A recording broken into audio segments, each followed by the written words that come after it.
নমস্কার বন্ধুরা, আমি মল্লিকা। আমার চ্যানেলে তোমাদের অনেক অনেক স্বাগত।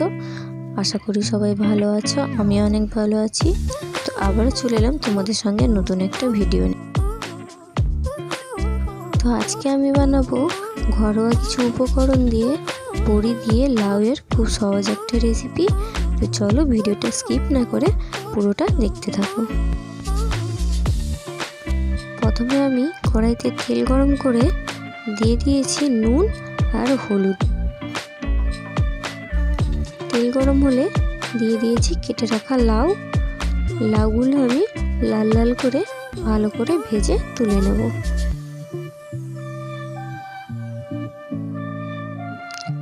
যারা এখনো আমার চ্যানেলটা সাবস্ক্রাইব করোনি তাড়াতাড়ি সাবস্ক্রাইব করে দাও।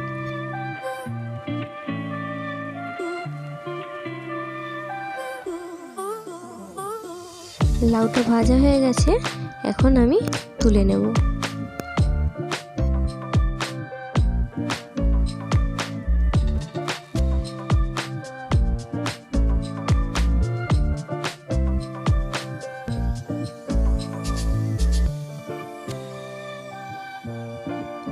লাউটা ভেজে তুলে নিয়েছি, ওই তেলেই আমি আলুগুলো ভেজে নেব।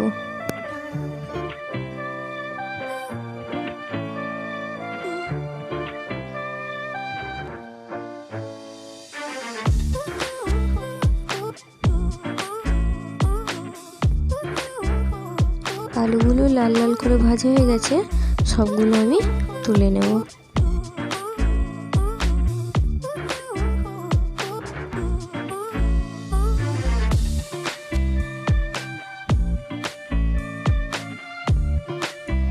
ওই তেলে কয়েকটা বড়ি আমি হালকা করে ভেজে তুলে নেব।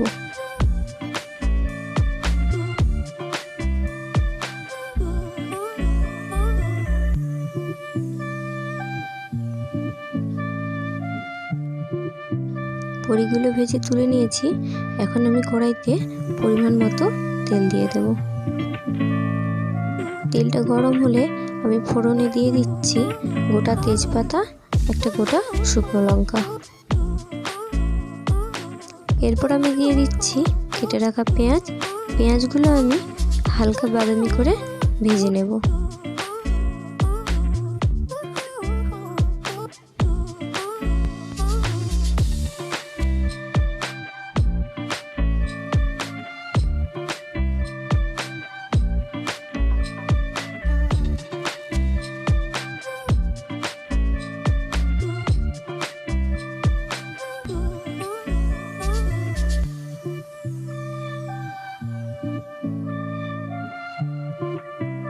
হালকা ভাজা হয়ে গেছে, এখন আমি দিয়ে দিচ্ছি বেটে রাখা আদা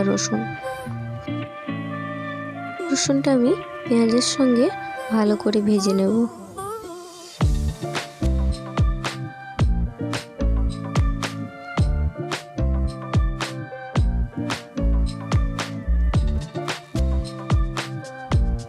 কড়াই লেগে যাচ্ছিল, সেজন্য আমি এখানে একটুখানি জল দিয়ে নিয়েছি।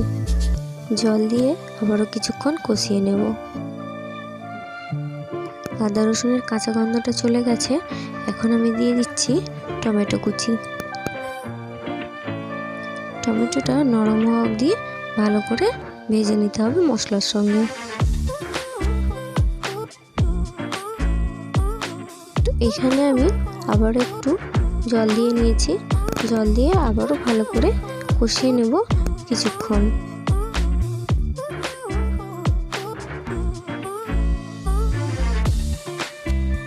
মশলাটা কষানো হয়ে গেছে, এখন আমি দিয়ে দিচ্ছি হলুদ গুঁড়ো, লঙ্কার গুঁড়ো, দিয়ে দেব জিরের গুঁড়ো, আর দেব সামান্য গরম মশলার গুঁড়ো। স্বাদ মতো নুন দিয়ে মশলাটা আমি ভালো করে আবারও কষিয়ে নেব।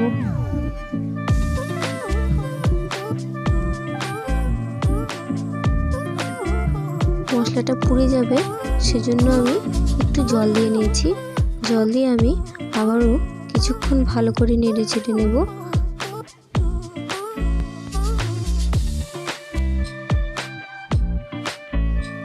মশলাটা ভালো করে কষানো হয়ে গেছে।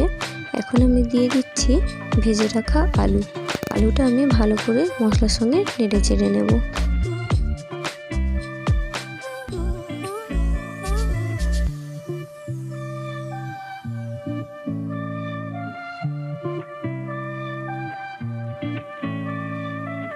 আলুটা মশলার সঙ্গে কষানো হলে দিয়ে দিয়েছি ভেজে রাখা লাউটাও আমি কিছুক্ষণ নেড়ে চেড়ে নেব।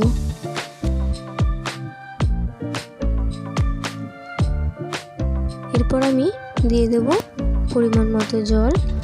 আলুটা সেদ্ধ হওয়ার মতো জল এখানে দিতে হবে। জলটা দিয়ে কিছুক্ষণ নেড়ে চেড়ে ঢাকা দিয়ে হতে দিতে হবে কিছুক্ষণ। ঝোলটা ফুটে গেছে। এখন আমি দিয়ে দিচ্ছি ভেজে রাখা বড়িটা দিয়ে আবারও কিছুক্ষণ হতে দেব।